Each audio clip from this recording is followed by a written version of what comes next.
Glórias a Deus. Vamos lá.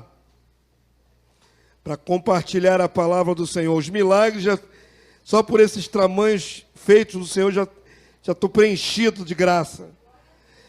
Pela comunhão que a gente tem nutrido aqui nessa casa, eu estou preenchido de graça. Nós vamos avançar, irmãos. Amém? Vamos avançar em dimensão de amor, de unidade. Nós vamos avançar também atraindo outros irmãos para esse lugar. Precisamos avançar. Então, o caminho é esse, é o caminho do amor, da comunhão. Eu não estou nem um pouquinho preocupado, não é, com julgamentos alheios.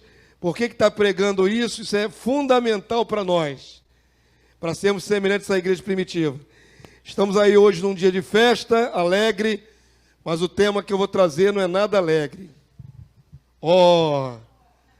Vou falar de amor, no mais alto grau.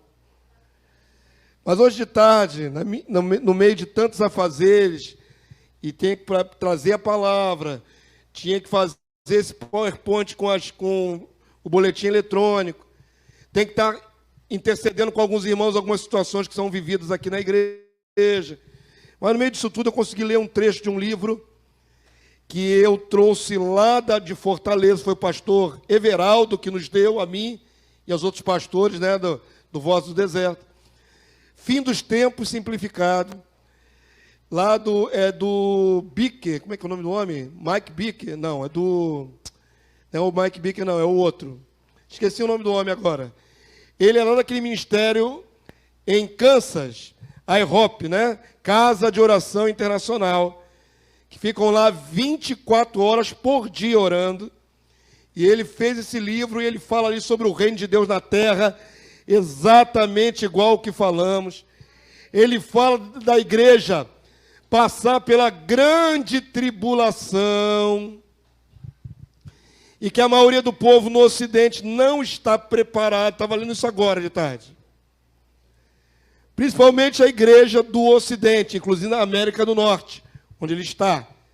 O povo está tão acostumado com palavras triunfalistas, é um positivismo, né, irmãos? É só vitória, é tudo só coisa boa. Não que o evangelho não forneça subsídio para a gente se alegrar. Nós nos alegramos muito agora com esse culto, nos alegramos com o livramento dado ao Gabriel, até mesmo com o livramento dado ao pastor Paulo, que ele está ferido, mas não está hospitalizado. Deus tem feito grandes coisas. Mas, queridos, a igreja do Ocidente não está preparada para o que está por vir. A igreja do Oriente não, já vive a perseguição. Na China, nos países muçulmanos, em lugares de guerra. A igreja já está sendo perseguida no mundo todo. E milhares de irmãos nossos são mortos por ano por causa da sua fé. Milhares. Com muita força agora na África. Está se matando muito cristão na África. Mas aqui no Ocidente, esse oba-oba, essa alegria, essa festa contínua, que ainda que tenha seu lugar, não nos prepara para o que há de vir. Nós cremos que ainda virá o anticristo sobre a terra. Quantos creem? Nós cremos que, conforme as Escrituras, a igreja não será arrebatada antes, mas terá que estar na terra vivendo perseguição. Terá que estar na terra vivendo aflição, junto com o povo de Israel. Nós vamos passar por provação, fuga para o deserto, conforme a visão lá em Apocalipse. E o Senhor me falou hoje, nessa ocasião, sobre amor, em meio à perseguição, que virá. Acontece que a igreja primitiva já nasceu no meio da perseguição. A igreja de Atos dos Apóstolos é linda, mas depois da morte de Estevão, começou a primeira perseguição. E todos se dispersaram, levando a palavra para todos os lugares.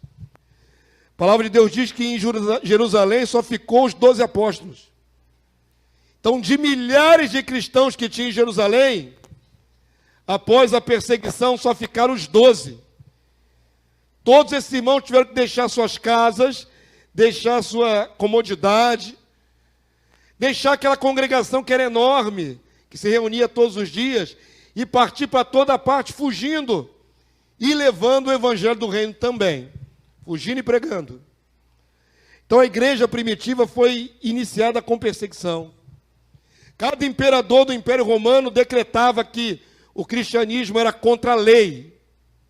Ser cristão era ser contra a lei, pária. Ser cristão era praticamente uma sentença ou de morte, ou de prisão, ou desterro, perder sua propriedade. E por 300 anos foi assim. 10 imperadores romanos perseguiram a igreja. Não houve refresco por 300 anos. E é muito interessante, de vez em quando converso com alguns irmãos, que essa igreja presente século XXI, a mais despreparada, é a que acha que não vai passar por nada. Que o Senhor vai tirar ela antes, ela não vai sentir nada. Nossos irmãos sofreram por 300 anos. Essa não quer sofrer por 3 anos e meio. Olha a diferença. 300 anos só de perseguição. 3 anos e meio, passa rápido. Ninguém quer sofrer nessa geração atual. Mas quero mostrar a vocês que a palavra nos estimula a nos prepararmos para um tempo de perseguição. Um tempo em que se levantará forças contra a igreja. Está previsto, está na profecia de Jesus. E nesse tempo de perseguição, o Senhor vai derramar um poder muito sobrenatural de amor no nosso coração, ao ponto de o nosso amor pelo nosso irmão chegue às raias da morte. Amar o irmão ao ponto de morrer por ele. Quantos dizem que isso é possível? Diga amém. Hoje, mal conhecemos nossos irmãos. Hoje, mal interagimos. Mal sabemos das suas lutas. Mas vai chegar um tempo e vai se cumprir. Já aconteceu no passado, no começo da igreja, e vai voltar a acontecer no tempo da perseguição do anticristo, em que nós temos que estar dispostos a dar a própria vida pelos nossos irmãos. É o grau máximo do amor que eu vejo na palavra de Deus para a igreja. Amém? Então vamos introduzir essa palavra com o Evangelho de Mateus, capítulo 24, a palavra profética de Jesus sobre a vinda do reino. Mas antes do reino vir, tem tanta coisa para acontecer na terra. Mateus 24, a partir do verso 7. Quando vier a perseguição, devemos estar dispostos a dar a vida pelos irmãos. Hoje não é esse nível que está sendo exigido de nós. Mas quando vier, nós vamos ter que estar dispostos. Mateus 24, 7, até o verso 10. Quantos já conseguiram achar? Continuamos falando de amor, irmão. Só que eu vou mostrar o grau mais alto, mais profundo. Semana passada, domingo passado, preguei sobre que o amor é maior do que os dons espirituais. Você pode manifestar dom, você pode fazer um monte de coisa, milagre, mas se não tiver amor, para nada aproveita. O apóstolo Paulo fala isso, não é? O amor é sobremodo excelente, é maior do que tudo. Esse amor divino. Não estamos falando de amor de amizade, nem o amor eros entre marido e mulher, estou falando do amor ágape, do amor divino. E tem um nível de amor que nós vamos ter que experimentar quando estivermos sendo perseguidos. Mateus 24, 7, olha aí, acompanha aí, por favor. A palavra de Deus diz assim, ó. Porquanto se levantará nação contra nação, reino contra reino, e haverá fomes e terremotos em vários lugares. Até aí, você pode dizer, ao longo da história da humanidade, tem acontecido sempre. Mas aqui está falando do tempo do fim, o finzinho, onde as coisas vão se intensificando. Porque ele vai comparar esses eventos a uma mulher que está para dar à luz as dores de parto. Verso 8, Jesus diz, porém tudo isto é o princípio das dores. Princípio das dores de parto. O mundo vai entrar em convulsão. Guerras, rumores de guerra, nação contra nação, só está se intensificando.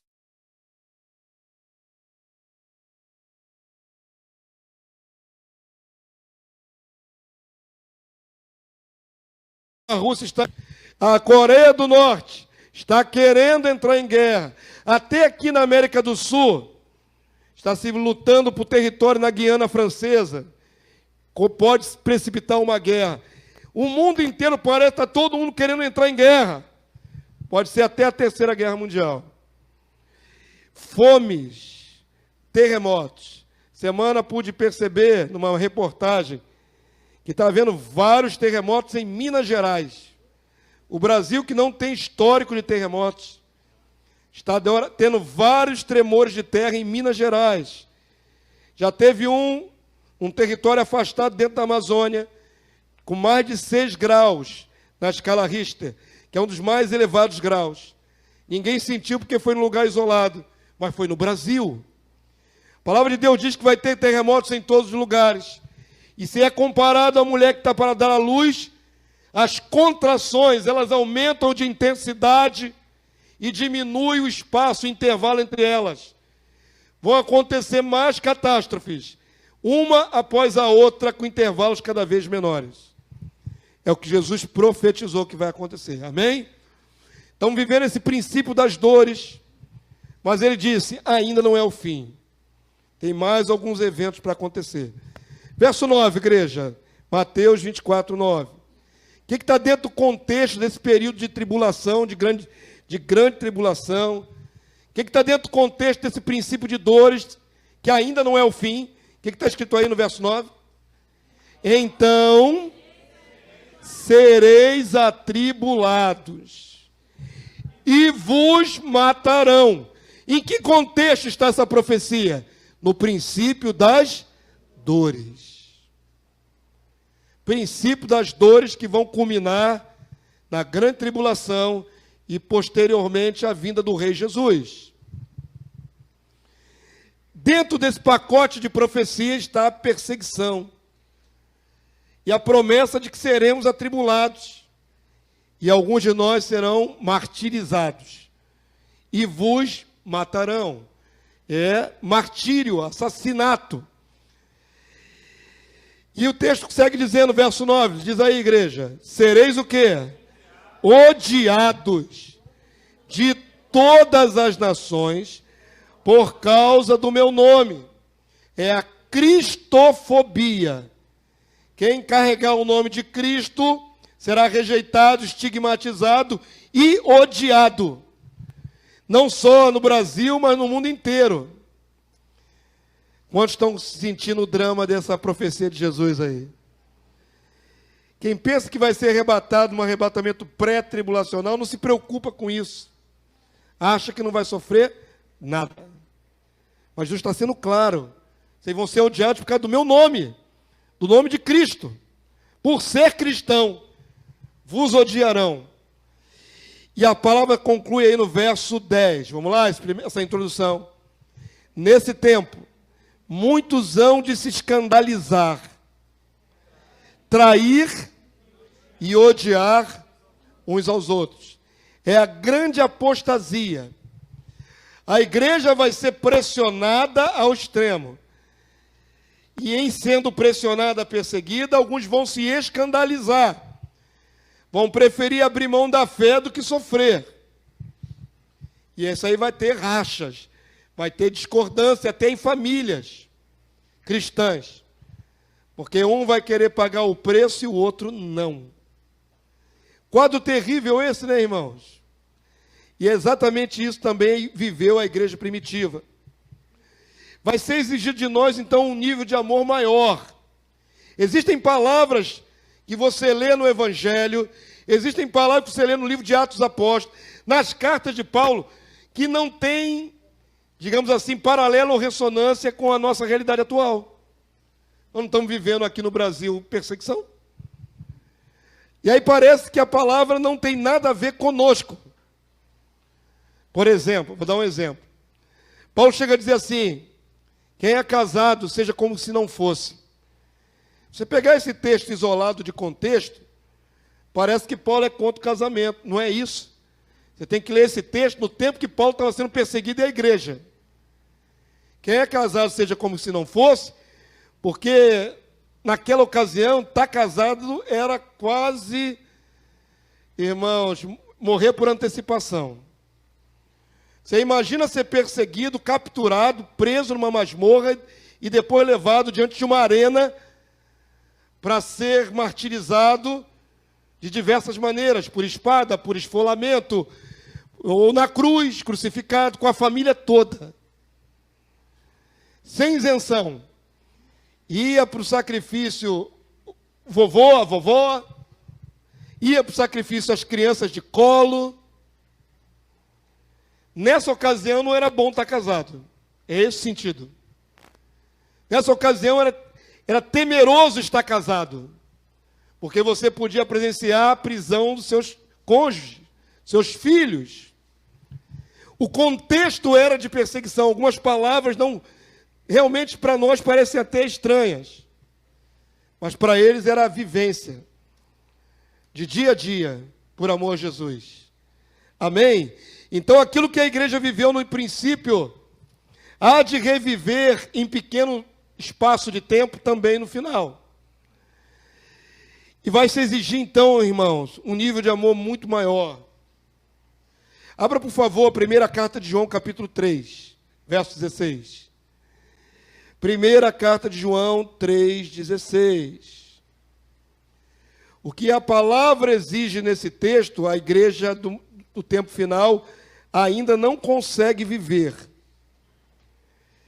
Mas quando estiver debaixo de pressão, muitos conseguirão viver essa palavra.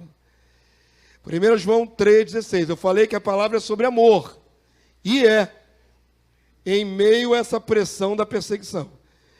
Quantos abriram 1 João 3,16? Primeira carta, não o evangelho. Capítulo 3, 16, 17 e 18. Leia, por favor, comigo o que a palavra diz aí. Leia comigo, com o pastor, vamos lá? Nisto conhecemos o amor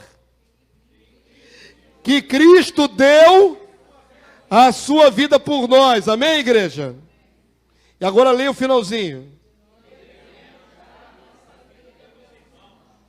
E aí? E aí? Eu pergunto a vocês todos. E a mesma pergunta que eu faço para mim, né? E aí, irmãos? João diz, Cristo deu a vida por nós. O que nós devemos fazer pelos nossos irmãos? Orar por eles, no conforto do seu lar. Morrer por eles. Olha o nível de comunhão, de koinonia, de amor divino que está sendo colocado aí nessa passagem. Nós temos falado de amor e comunhão em várias mensagens aqui. Que temos que quebrar resistências, não é? Do nosso interior. Temos que quebrar aquela expectativa de não ser bem recebido. Ou de sermos frustrados no nosso relacionamento aqui no corpo. Porque lá no passado alguém te traiu. Porque lá no passado você atritou com alguém dentro da igreja. Se escandalizou. E aí ficamos cheios de receio de abrir o coração para os irmãos. É muito bom cantar louvores de comunhão como fizemos aqui, mas que duram só 10 minutos no máximo. 5 minutos. O que está se exigindo de nós como igreja, e será mais exigido ainda no tempo final, não é apenas 5 minutos, 10, de louvor, de comunhão, onde você olha para o rosto do seu irmão, sorri para ele, dá um abraço nele. Isso é maravilhoso. Não estou menosprezando. Eu estou dizendo que o grau de amor que a palavra nos exige é muito maior do que isso. Literalmente, deram a vida em troca do seu irmão, para resgate de seus irmãos. Muitos cristãos eram presos nas masmorras romanas, nas minas romanas, para tirar carvão. E às vezes alguns conseguiam escapar com a ajuda dos irmãos, que arriscavam sua própria vida. Podiam ser pegos e mortos também. É esse nível de amor, que só é vivido em tempo de perseguição, que a igreja do Ocidente sequer sabe que existe. Dificilmente o irmão vai na casa do outro só para abençoar a vida dele, para fazer alguma obra para ele. Não faz as coisas mais comuns. Mas a palavra não diz de fazer benefício para o seu irmão, diz para dar vida. Quero que você leia mais uma vez, talvez agora nós não vamos usar esse contexto para a nossa vida como cristão por enquanto. Mas é bom que esteja gravado no seu cérebro, nas tábuas do teu coração, como diz a Escritura, a palavra de Deus. Vamos lá? Lê de novo, por favor. 1 João 3,16. Vamos lá? Nisto conhecemos o amor, que Cristo deu a sua vida por nós, e devemos dar a nossa vida pelos irmãos. Amém? Até o ponto de dar a vida. Quanto mais as coisas mínimas. Começa das coisas mínimas e chega até o ponto de dar a vida. Falei na quarta-feira, por exemplo, de você estar preocupado com a necessidade do seu irmão. Necessidade comum do dia a dia, está passando alguma prova, está faltando alimento, está faltando alguma coisa, ele precisa de uma ajuda prática, que alguém vá lá e ajude ele a, sei lá, a varrer a casa dele, a pintar o imóvel dele.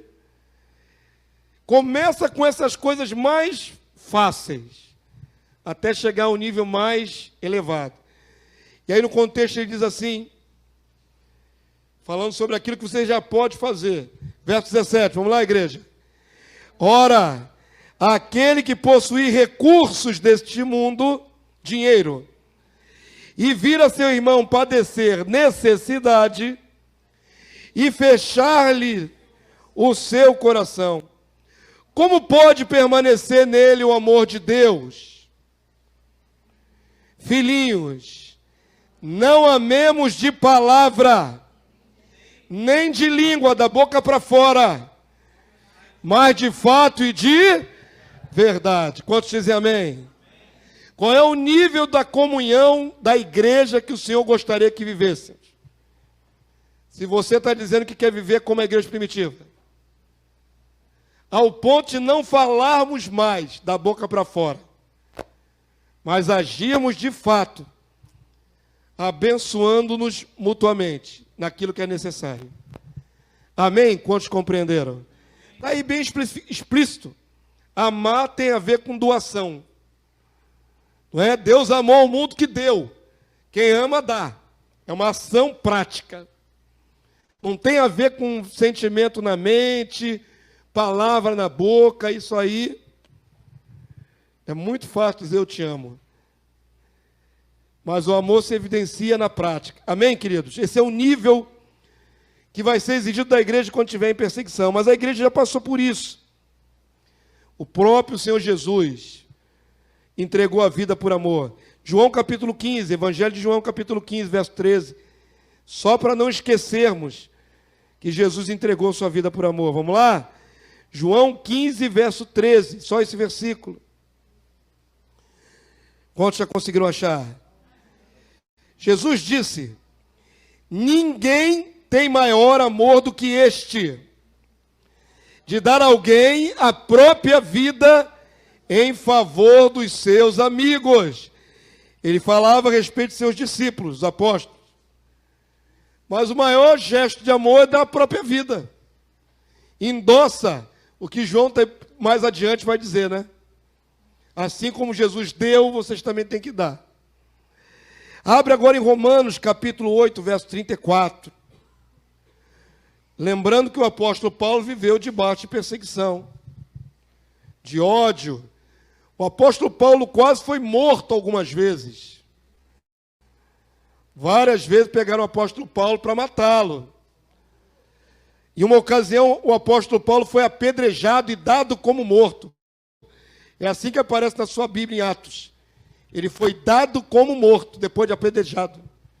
Levou tanta pedrada na cabeça, no corpo, caiu duro lá, morreu o apóstolo Paulo. Mas por milagre, esse milagre sobrenatural, se levantou e seguiu o rumo. Mas a palavra diz que ele foi dado como morto, depois de apedrejado. Tem uma outra ocasião que Paulo está pregando, causa um alvoroço na cidade, vem a guarda romana para separar aquele tumulto, e pega dali, pega de lá. A palavra de Deus diz que Paulo estava prestes a ser despedaçado. Um puxava para lá, outro puxava para o outro, pastor Paulo ali, ó. Pastor Paulo não, apóstolo Paulo.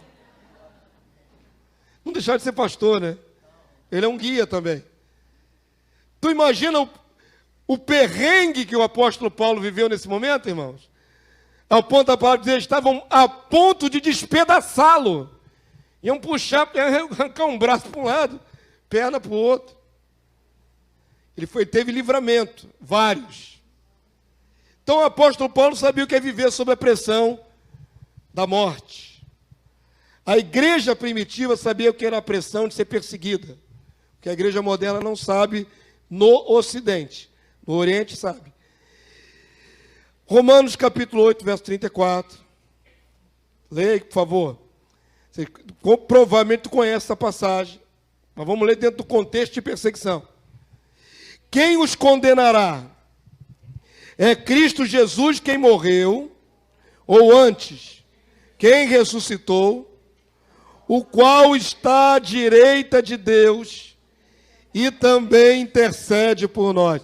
Hoje de manhã, lemos em Hebreus que o Senhor vive para interceder pela igreja. O que faz Jesus hoje no céu, faz há 2000 anos. Ele vive para interceder por nós. Até fiz um comentário que, se não for bem entendido, parece arrogante. Eu falei, eu não acredito em cristão coitadinho. Por que eu não acredito em cristão coitadinho? Porque pior que seja a situação desse cristão, por pior que seja a sua aflição na carne, se estiver enfermo, se estiver preso numa cadeia lá na Sibéria, sendo torturado todo dia, se estiver preso dentro de um contêiner de aço na África, tem irmãos nossos que a punição é uma cadeia dentro de um contêiner fechado. Você já sabe o que é um contêiner? Aquele que tem lá no Cais do Porto, no sol inclemente da África. Você imagina o que é ficar preso dentro de uma caixa sem oxigenação direito, sem banheiro, tendo que fazer suas necessidades dentro da própria caixa. Fica contaminado, insalubre, talvez passando necessidade de fome. Tem irmãos nossos que estão vivendo para Cristo dessa maneira. São coitados, irmãos? Não. De jeito nenhum esse cristão é um coitado. Sabe por que não? Porque Deus deu a ele a graça de ser feito filho de Deus. Sabe o que Deus deu a ele, que faz ele suportar tudo isso? O Espírito Santo. Deu a unção, o Espírito que é poder. Nenhum cristão, por pior que esteja vivendo, não é um coitado, porque tem 8 bilhões de seres humanos na Terra, 8 bilhões. E eu diria que a maior parte desses 8 bilhões não tem o que nós temos, o poder de Deus dentro de nós. Bilhões de seres humanos andam vazios, ocos, carregados pela própria carnalidade e às vezes ocupados por demônios. Mas nós andamos debaixo do poder de Deus. Nós andamos debaixo dessa unção poderosa que nos ungiu, que nos selou. É permanente, não sai. Você está andando na terra com poder. A palavra de Deus diz, sobre vós repousa o Espírito da glória e de Deus. Como é que eu posso olhar para um cristão, por pior que esteja a situação dele, e dizer que ele é um coitado, se ele tem sobre ele a unção, se repousa sobre ele o Espírito da glória de Deus? Paulo sofreu tudo que sofreu, mas ele tinha a bendita esperança, os sofrimentos do tempo presente. Tudo que eu estou passando não se pode comparar, não tem peso de comparação com a glória que há de ser revelada no meu corpo, em nós. Aleluia! Aleluia! De manhã falei aqui na igreja, a minha mente está mais no futuro do que no presente. Eu já não vivo mais apegado a nada do contexto que está acontecendo. Estou ligado, fico antenado nas notícias, estou vendo terremoto, estou vendo guerra, notícia de guerra acompanho todo dia. Eu estou ligado, porém não preso. Estou preso a mais nada. Me importa pregar o evangelho onde o Senhor me levar. Vamos agora para o Mato Grosso. Se abrir na China, eu vou na China. Onde for. Estou preso a mais nada. Estou vivendo, a minha mentalidade está no reino. Então Paulo vivia da mesma forma. Sofreu tudo que sofreu, mas ele dizia, tudo que eu estou sofrendo não se compara. Não tem peso de comparação. Quando o meu corpo for imortalizado, quando eu for glorificado no dia de Cristo, eu vou me tornar um ser imortal, cheio de poder. Então, essa minha tormenta momentânea é momentânea. Ainda que foi levado ao martírio, Paulo foi decapitado. Segundo a história, na perseguição de Nero, o imperador Facínora, Paulo morreu decapitado no ano 64 depois de Cristo. Meteram a espada no pescoço do apóstolo Paulo e assim completou sua carreira na primeira fase. Quando ele voltar, volta para viver mais 1000 anos com Cristo aí glorificado. Já está lá no paraíso descansando das suas obras, mas vai voltar para viver mais 1000 anos. E depois a eternidade. Então, nosso pequeno período de provação dura algumas dezenas de anos só. Não vejo cristãos coitados. Não vejo quem recebeu o Espírito como coitado. Amém? E digo isso falando de mim mesmo, porque eu tenho as minhas tribulações, que não são pequenas. Mas não me vejo um coitado. Eu me vejo um agraciado. Com a unção, com o poder, com a eleição do Senhor sobre a minha vida. Eu sou um bendito do Pai. Você pode dizer isso de você mesmo? Você é um bendito do Pai? Eu sou um bendito, uma bendita do Pai. E a palavra de Deus em Hebreus diz, o Senhor vive para interceder por nós. Aí você olha para esse texto que diz assim, no finalzinho, não é? Jesus diz assim, ninguém tem maior amor do que este, não é isso não. Qual é o texto de Jesus? Romanos 8:34. Que ninguém pode nos condenar, porque Cristo, quem morreu, ou antes quem ressuscitou, está à direita de Deus. E o que Jesus faz até hoje? E também intercede por nós. Jesus não consumou sua obra só morrendo na cruz e ressuscitando. Ele continua trabalhando por nós, como sumo sacerdote, como bispo da nossa alma, supervisor, bispo é supervisor. Está lá Jesus agora, olhando por mim, pelo pastor Souza, pela irmã, esqueci até o nome, Zanete, pela irmã Luciana. Imagina que o Senhor está nesse momento olhando para você. Imagina que Ele sabe o que você está passando. Imagina que Ele sabe que o pastor Paulo, com a panturrilha queimada, está passando. Mas o Senhor está lá, velando pelo seu servo. O pior que seja a dor dele, nós oramos para que amenize a dor. Ele não está só, nem desamparado. Porque o Rei dos Reis, o Senhor dos Senhores, na qualidade de sumo sacerdote, está intercedendo pela vida do pastor Paulo. O Senhor é com ele. O Senhor é com todos os nossos irmãos na face da terra. Amém? Esse é o trabalho de Jesus. E por isso também intercede por nós. Verso 35, Romanos 8, 35. Paulo diz, quem quiser ler em voz alta, quem nos separará do amor de Cristo? Será a tribulação, ou a angústia, ou a perseguição, esse período de perseguição, ou fome, ou nudez, ou perigo, ou espada, morte, como foi com Paulo, por espada. Quem pode nos afastar do amor de Cristo? Nada, nem ninguém. Nem a morte, nem a vida, nem as coisas do presente, nem do porvir, nem principado, nem potestade. Nada pode nos afastar do amor de Deus que está em Cristo Jesus. Você foi amado e continua sendo amado. E ainda que seu corpo seja sepultado, teu corpo se levantará de entre os mortos, porque o Senhor te ama. Sua alma partirá em paz, porque o Senhor te ama. O Senhor agregará a tua alma de volta ao corpo na ressurreição, porque o Senhor te ama. Em nenhum momento você está desamparado, nenhum. Então, queridos, por que nós vamos abandonar o amor de Cristo?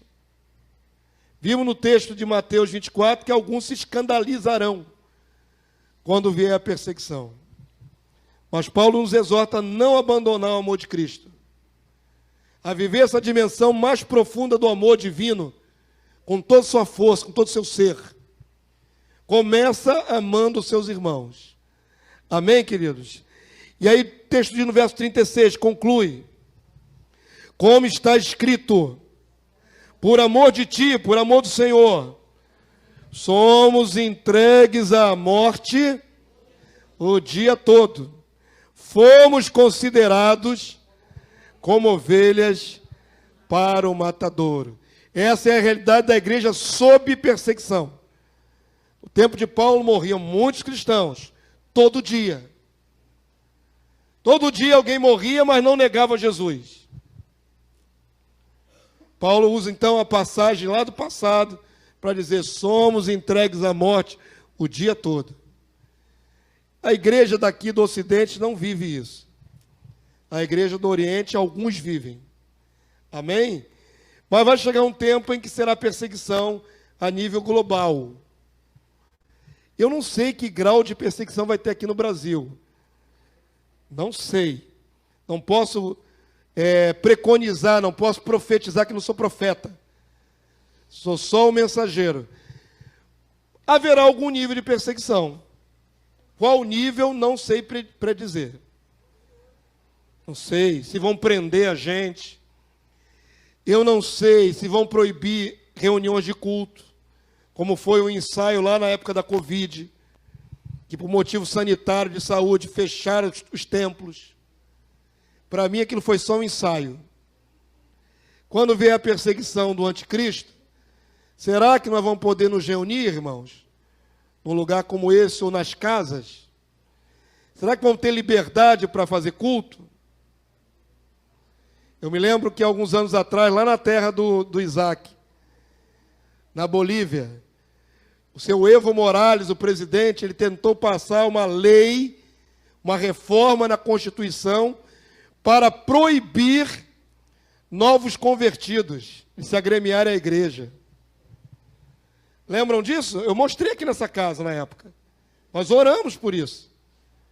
Foi um ensaio já, digamos assim, uma miniatura do anticristo, Evo Morales. Um protótipo do anticristo. Ele queria mudar a lei do país para proibir proselitismo e reuniões. Porque ele achava que as reuniões eram subversivas contra o governo. A lei caiu por terra.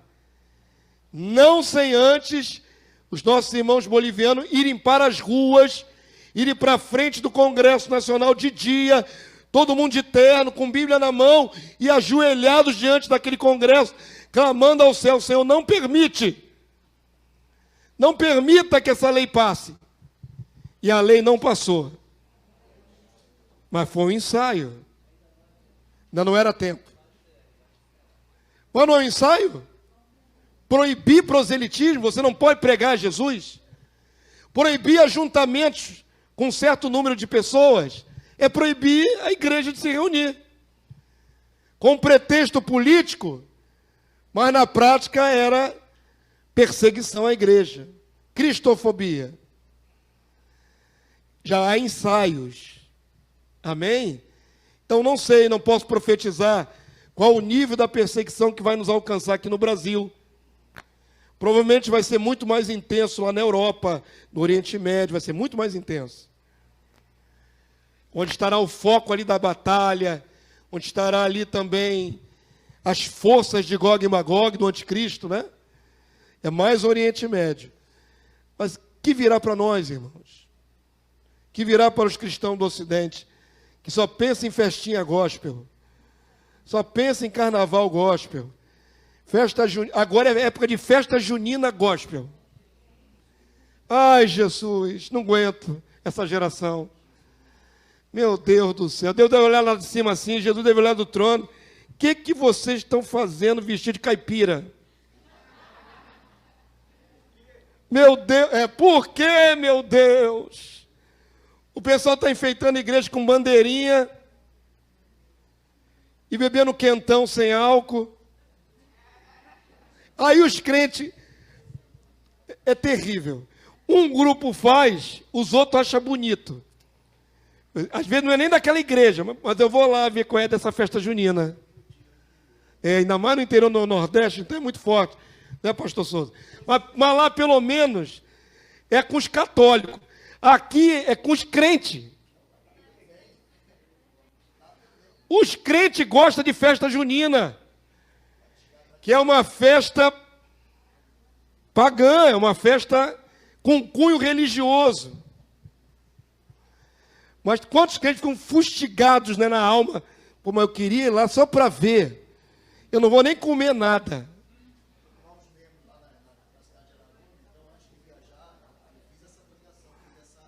Preparou o povo lá, pastor? Não pode. O pastor preparou a igreja lá no Nordeste, na Paraíba. Interior da Paraíba. Imagina como é forte a tradição de São João, São Jorge, festa junina.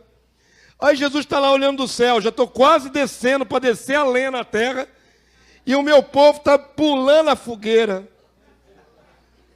comendo salsichão na farofa, não é? Comendo canjica. Pelo amor de Deus, irmão, vocês conseguem compreender o absurdo que é isso? Conseguem compreender? Aí passou o carnaval, festa junina gospel. O que vem agora mais para frente, outubro? Halloween gospel.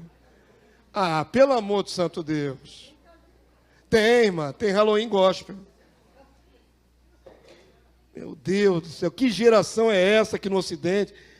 Vai suportar a perseguição? Vai dar a vida pelo seu irmão, literalmente? Quem quer ficar nessas festinhas vai ter força espiritual para, se preciso for, morrer pelo seu irmão? Não entenderam. É uma geração que gosta de festa, é fraca. Gosta mais de festa do que de oração, de consagração. Quando vê a perseguição, nega. Se escandaliza. Eu não vim para a igreja para sofrer. Eu vim para a igreja para ser feliz. Para me dar bem. Ô geração despreparada. Por isso que o pastor de vocês prepara vocês. Eu não tenho compromisso com toda a igreja, porque eu não posso alcançar toda a igreja. Mas a minha congregação tem que estar esclarecida. É de vocês que eu vou dar conta diante do meu Senhor. O pastor Souza, a mesma coisa com o nosso irmão lá na Filho do Reino, lá de Araruna, em Logradouro. Se ele não preparar, a culpa é dele. Se eu não preparar, a culpa é minha. Estão falando de amor em mais alto grau, irmãos. Estão falando de amor que tem que ser vivido ao ponto de dar a vida pelo Evangelho. Uma realidade que ainda não, na prática, não vivemos. Abre lá em 1ª carta de Paulo aos Tessalonicenses. Eles viveram. 1 Tessalonicenses, capítulo 2, verso 8. Nós estamos chegando na metadinha para o final já. 1 Tessalonicenses 2, 8. Nesse livro que estava lendo, da igreja lá de Kansas, sobre o fim dos tempos, ele falava da sensibilidade cultural dos cristãos do Ocidente. São muito sensíveis. Não é? São muito sensíveis. E aí não suportam certas pressões da palavra. A palavra cria uma pressão imensa. Não é? Quando você lê certas passagens, o negócio é pesado. Mas como o evangelho no Ocidente é light, os cristãos são muito sensíveis. Muito sensíveis. Olha aí para a palavra, irmãos. O que nossos irmãos enfrentaram? 1 Tessalonicenses 2, 8. Leia comigo, só esse versículo, vamos lá? Assim, querendo-vos muito, E estávamos prontos a oferecermos não somente o Evangelho de Deus, mas igualmente o que, irmãos? A própria vida. Por isso que vos tornaste muito amados de nós. Paulo diz, nós estamos prontos para dar nossa vida por amor a vocês.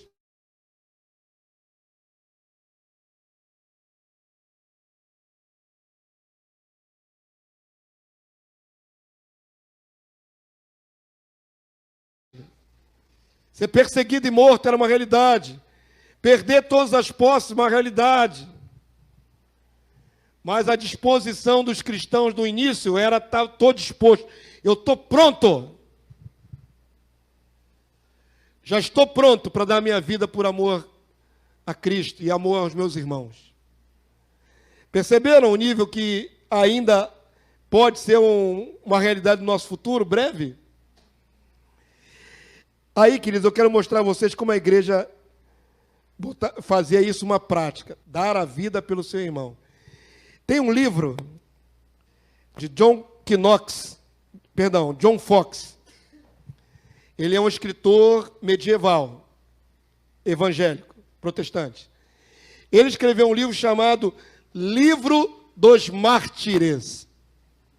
Ele fez uma compilação de todos os martírios, começando de Estevão, passando pelos apóstolos, pela igreja primitiva e até o século XVI. Esse livro é muito bom, mas eu que me julgo um homem forte de personalidade, um homem que não corre de sangue, um homem que não desmaia. Tem gente aqui que se vê sangue desmaia. Não vou mandar você levantar a mão para você não ficar envergonhado. É homem mesmo que eu estou falando. Tem homem aqui que se vê um sanguinho, já fica palho, cai. Tem gente que não tem estrutura nenhuma para ver sangue. Para ver uma pessoa ferida, para socorrer. Não tem estrutura. Eu me julgo um homem forte que tem estrutura. Já vivenciei, já presenciei, já ajudei. Algumas vezes já ajudei até a tirar corpo de irmão do chão, do lugar onde morreu, para colocar dentro da caçamba. Eu não tenho dificuldade com isso. Porém, lendo esse livro de John Fox, as narrativas dos assassinatos e a criatividade diabólica de como assassinaram nossos irmãos é tão cruel, é tão terrível, que você começa a ler aquele livro e você começa a se ver naquele lugar dos nossos irmãos. É duro, irmãos. Eu não consegui ler esse livro todo. O Roberto Grilo leu. Eu, pastor Damásio, não consegui. Muito pesado, muito difícil. Tem de tudo. Tem uma narrativa. Eu vou dar só um pitelzinho para vocês, que tem nesse livro, que é os anais da história do cristianismo. Teve uma mãe que teve seu filhinho pequeno tomado pelos justiceiros lá romanos, pelas autoridades, e mandou a mãe negar Jesus. Ela não negou, nem a criança. Criança. O que fizeram com a criança? Arrancaram o tampo da cabeça da criança. Arrancaram o tampo da cabeça na frente da mãe. Qualquer mãe teria dito, eu nego Jesus por causa do amor ao meu filho. Mas essa mãe disse, filhinho, não tem importância, você vai receber uma coroa sobre sua cabeça. Qual mãe veria o filho ser assassinado dessa maneira? Era o nível de valentia daquela igreja, está tudo nesse livro. Dei um pitelzinho, é ele todo assim, terrível. É terrível demais, irmãos. O que nossos irmãos viveram por amor a Cristo, você não faz ideia. Eu recomendo a leitura. Você vai ver que você não sofre nada. O sofrimento que você pensa que tem é muito pequenininho, comparado com o que os nossos irmãos sofreram. Eu parei de ler o livro quando já mais perto da Idade Média. Pegaram alguns cristãos protestantes e foram decapitá-los. e o carrasco tinha um machado cego. Ali não aguentei mais. Porque o primeiro que foi para o cepo, para aquele tronco, onde colocava a cabeça, para arrancar a cabeça do cristão com cutelo, com machado, o machado estava cego. Meu Deus, já é uma agonia você ser decapitado. Imagina que tem que bater várias vezes para a cabeça sair. Misericórdia. Enquanto isso, os outros irmãos estão na fila para ser martirizado. Imagina se você é o último da fila. Morria antes de infarto. É terrível. Eu entrei nessa leitura e eu me imaginei naquela fila e não deu mais. Porque o machado não cortava de primeira. Se cortasse, acabava logo. Terrível. Isso é um dos eventos. Recomendo, livro de John Fox, vende por várias editoras, inclusive pela CPAD. Não é caro. Livro dos Mártires. Aí você vai ver o que é preço pago. Vocês não conhecem esse livro, né? A maioria não conhece. Vou ler um trechinho. Não pode deixar que aqui não tem escalpelo, nem machado cego. Qual é o tema dessa mensagem? Dar a vida pelos seus irmãos. Houve essa narrativa que aconteceu, está narrada na história. Uma perseguição no ano de 251 depois de Cristo, pelo imperador Décio, um dos imperadores que perseguiu os cristãos. Tem essa personagem aqui chamada Teodora. Vou ler. Teodora, uma formosa e jovem dama de Antioquia, recusou sacrificar aos ídolos de Roma. Ainda tinha isso, irmãos. Você tinha que ir diante das autoridades para provar que você era leal ao império, pegar um punhadinho de incenso e colocar no incensário diante das autoridades, em homenagem aos deuses de Roma e ao imperador. Você imagina um cristão, por lei, ser obrigado a fazer isso? Diante das autoridades, público, tem que ir lá sacrificar para os deuses. Se não sacrificar, morre. Se sacrificar, morre espiritualmente porque apostatou de Cristo. Era essa a realidade. Teodora era uma dessas que ela se recusou aí diante das autoridades jogar lá o incenso para as divindades romanas, a sacrificar os ídolos de Roma, e foi condenada, olha a condenação dessa irmã, a um bordel, a um prostíbulo, para que sua virtude fosse sacrificada. Então ela é uma moça virgem ainda. A brutalidade da concupiscência. Castigo dela vai ser violada dentro de um prostíbulo. Vai ser escrava. Dídimo, um outro irmão, um cristão, não diz que era parente, que era amigo, nada. Esse irmão chamado Dídimo, um cristão, disfarçou-se com uniforme de soldado romano, foi ao prostíbulo, informou a Teodora de quem ele era, um irmão em Cristo, e a aconselhou a fugir, disfarçada com suas roupas. Feito isto, e ao encontrarem um homem no bordel, em lugar da formosa dama, o que o irmão Dídimo fez? Ele entrou disfarçado de soldado romano, passou as roupas dele para ela conseguiu sair disfarçada de homem do bordel, fugir. Ele ficou no bordel. Quando descobriram que não tinha mais a moça, era um varão, olha o que vai acontecer. Dídimo foi levado ante o governador, a quem confessou a verdade. Ao reconhecer-se cristão, de imediato foi pronunciada contra ele a sentença de morte. Essa enganação rendeu a ele a morte. literalmente, ele assumiu a morte da sua irmã. Teodora, ao ouvir que seu libertador iria sofrer, acudiu ante o juiz, foi diante das autoridades, e rogou-lhe que a sentença recaísse sobre ela, como pessoa culpável. Porém, surdo aos clamores dos inocentes e insensível às demandas da justiça, o implacável juiz condenou a ambos e foram executados, primeiro decapitados e depois seus corpos foram queimados. Morreu os dois.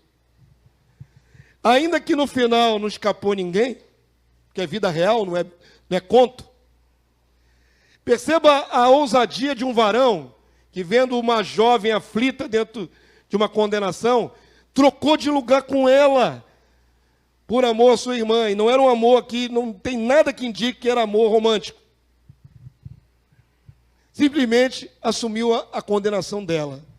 É que ela não aguentou e acabou se entregando também, morreram os dois. Percebam que quando João escreve que nós devemos dar a vida pelos nossos irmãos, não é uma figura de linguagem, uma metáfora, uma hipérbole, nada disso. Entenderam, queridos? Quem diz a vocês que vocês são uma força de expressão? É literal. Literal. Quando vier a perseguição, o Senhor vai preparar-nos para isso, né? E se for necessário, devemos dar a vida pelos nossos irmãos. Assumir junto com eles a condenação. Ser preso junto. Ir para a cadeia junto. Sofrer a morte junto. É isso que se diz de uma igreja nesse nível de amor. Amém, povo santo?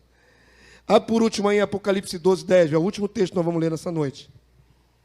Apocalipse 12, 10. Eu sempre guardei essa palavra no meu coração. Não é uma ilustração, aconteceu na vida real. Apocalipse 12, 10. Quando vier a perseguição do anticristo, só Deus sabe como nós vamos reagir, né, irmãos? Tem gente que não suporta a dor. Tem gente que não suportaria ser preso. Tem gente que não suportaria ser perseguido. Mas deixa eu falar uma coisa com vocês antes de lermos o último versículo.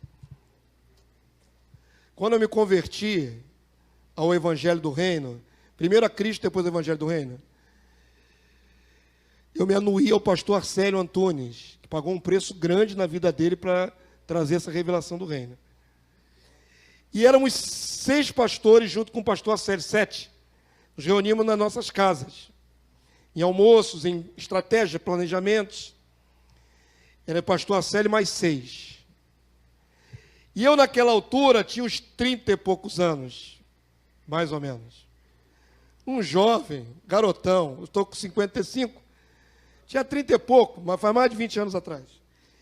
E na nossa intimidade dos pastores, havia uma brincadeira interna de que eu seria o mártir do grupo.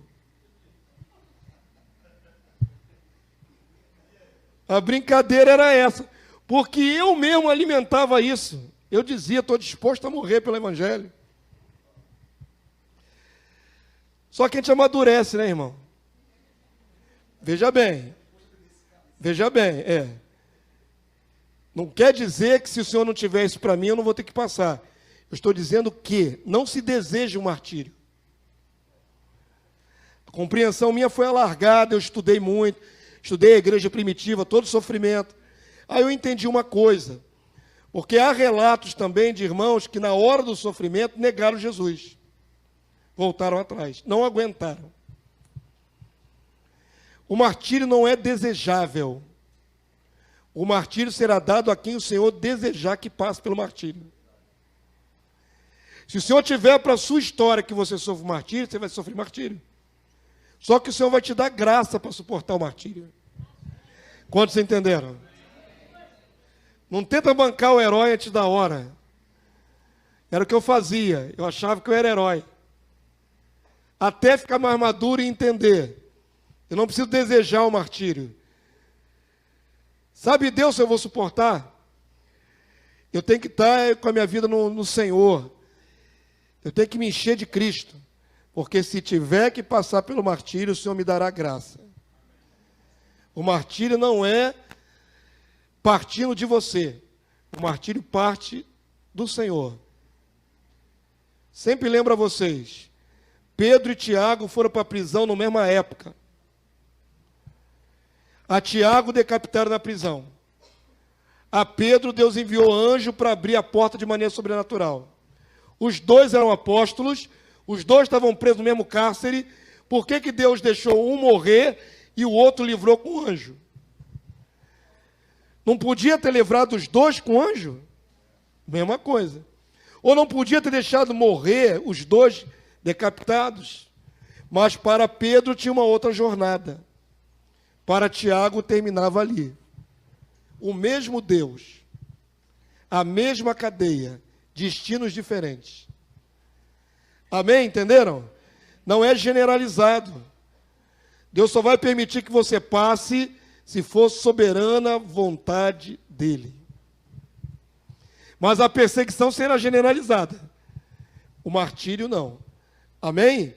Vamos para o último texto, Apocalipse 12, 10 e 11. Ser chamado para essa dimensão de morrer por Cristo é glorioso. A palavra de Deus diz assim, vamos ler em voz alta e assim eu termino, vamos lá, irmãos? Então ouvi grande voz do céu, proclamando, agora veio a salvação, o poder, o reino do nosso Deus e a autoridade do seu Cristo, pois foi expulso o acusador de nossos irmãos, o mesmo que os acusa de dia e de noite diante do nosso Deus. Satanás nos acusa de dia e de noite diante de Deus. Nesse momento aqui, vem do céu um brado de triunfo. Satanás está sendo derrotado, seu império está caindo, está chegando a salvação à humanidade, o Cristo está descendo. É a vitória do céu sobre o império das trevas, sobre o mundo dos homens. E aí diz assim no verso 11, eles, pois, a igreja, o venceram ao maligno, a Satanás, seu império. Por quê, irmãos? Por causa do sangue do Cordeiro, a proteção desse sangue sobre nós. E por causa do quê? Da palavra do testemunho que deram. E mesmo em face da morte, não amaram a própria vida. A igreja dos valentes, e esse quadro vai se cumprir no tempo do fim. Isto não aconteceu no tempo de João, o apóstolo. Ele está vendo o futuro, quando houver a última perseguição. Vai ter cristão valente nessa terra. Vai ter cristão que vai morrer por Cristo com muito amor. Eles venceram a Satanás, porque não amaram a própria vida, mas deram testemunho. O Senhor vai levantar suas testemunhas no tempo do fim. Amém, igreja? E se for você um dos testemunhos que tem que dar a própria vida, dará. De qualquer maneira, a igreja vai passar por provação. E João diz, nós devemos, assim como o Senhor deu a vida por nós, nós devemos dar a vida para os nossos irmãos. Eu consigo imaginar um monte de cenário, onde eu, como líder, vou ter que dar um jeito de ajudar vocês a sobreviver nesse tempo. Consigo imaginar um monte de cenário, desde fugas com carro, com coisas desse tipo, encontros furtivos em lugares escondidos. Consegue imaginar? Não vai ser essa liberdade que nós temos hoje aqui, não. Vai ser algo secreto, escondido, e correndo risco de vida, e sem projeção na mídia, e sem celular, que é o olho da serpente. Aí é o meu olho da serpente aqui. Aqui sabe tudo de mim, me vigia, me fotografa, ouve a minha voz. Pois é, alimenta os dados da serpente, do diabo, tudo, sabe tudo aqui através de mim. O que eu gosto, o que eu não gosto. Isso aqui é o olho da serpente. Quando começar, por enquanto, não estou usando o olho da serpente. Mas quando começar a perseguição, joga essa porcaria fora. Isso aqui é GPS. Tem até maneira de te encontrar com isso aqui. Joga essa porcaria fora. Vocês conseguem imaginar? Conseguem imaginar? Eu estou imaginando o filme deixado para trás. Você sobe antes da bagunça e cai só a roupinha. Aquela roupinha assim, cai assim no chão. E você nem vê a cara do anticristo. Vamos encarar a realidade, irmãos. Estamos falando de amor. Perceberam o nível máximo do amor que a igreja tem que viver? Ao ponto de dar a vida literalmente pelo seu irmão, como aquele varão deu para resgatar a irmã lá dentro do bordel. Esse é o nível. Hoje temos que aperfeiçoar muito, né, irmãos? Vamos ficar de pé, queridos, em nome de Jesus. Eu quero muito mais do que vocês se confraternizem aqui na casa do Senhor. Eu quero muito mais que vocês aprofundem os relacionamentos da igreja, que se apoiem, que estejam juntos, que abençoem-se mutuamente, que visitem seus irmãos. Fortaleça aqueles que têm dificuldade de vir à igreja, irmão. Você não conhece um irmão que não está vindo? O que fazer? Vai lá na casa dele, fortalece ele, vai vir aqui só para orar. Mas telefona antes. Usa o olho da serpente antes, né? Porque é inconveniente chegar de qualquer hora, irmão. Chega na hora do almoço não, que é muito cara de pau a pessoa que chega na hora do almoço. Na janta, horários assim como esse, é cara de pau. Chega meio-dia, o que você quer na casa dos outros meio-dia? Comida. Ué, você chega às 6 horas da tarde, você quer o quê? Lanche? Quer janta. Estou falando, tem que orientar. Vai visitar o irmão, liga antes, passa um zap, ó. Eu vou aí 3 horas da tarde. Não é janta nem almoço. Já passou o almoço e ainda não é janta. É um lanche. Mas o lanche rola, um cafezinho, um biscoitinho, um bolinho, rola. O outro que é tapioca. Mas o camarada... Tô indo aí, pastor, na sua casa, 12:30. O que tu quer? Comida. É o amor, né? Mas aí eu tenho que engrossar lá, botar água no feijão. Tem que aumentar lá as iguarias para poder comer, né? Só avisar, irmão. Mas estou falando sério. O nível de amor que nós vamos ter que começar a experimentar é de estarmos nos apoiando mutuamente, ajudar uns aos outros. E sair da zona de conforto, como foi dito pela irmã Luane no começo. Sair da zona de conforto. Não é? E onde precisar ir, vai. Aonde seu irmão mora, vá. Tem irmão aqui que moram muito longe. Tem vários irmãos que moram muito longe. Beleza, maravilha. Torna o amor mais necessário ainda. Né? Quem mora em Senador Camará, quem mora lá, onde que você está morando agora? Búzios. Belfor Roxo, Realengo. Tá uma beleza isso aqui, pastor. Todo mundo mora longe. E Araruna. O amor de verdade é quando você estiver disposto a gastar seu dinheiro, seu tempo, para estar com seus irmãos. Amém? Então não basta só cantar, não, tem que viver. Estenda sua destra ao céu, quero abençoar a sua vida. Quantos entenderam a palavra dessa noite? Nada agradável, né, irmão? Nada agradável. Mas extremamente verdadeira, realista. Mas toma aqui perspectiva terrível a perseguição. Vira. Quanto mais as coisas engrossarem no mundo, mais será necessário essas pregações. Preparar a igreja, a noiva do Cordeiro. Ainda está light aqui no Ocidente, ainda está muito light. Mas já que estamos falando de amor, vamos amar na intensidade que a palavra exige. Não amemos só de boca, de palavra. Isso é besteira dizer eu te amo, irmão, é besteira. Isso é encenação. É mentirinha social. Eu te amo, irmão. Ama nada. Ama nada.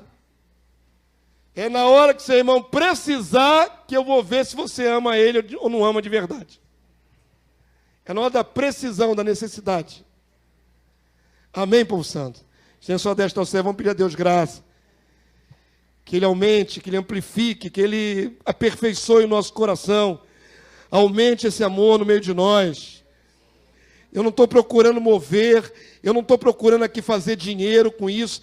Eu estou procurando que nós tenhamos entranhas de afeto uns com os outros.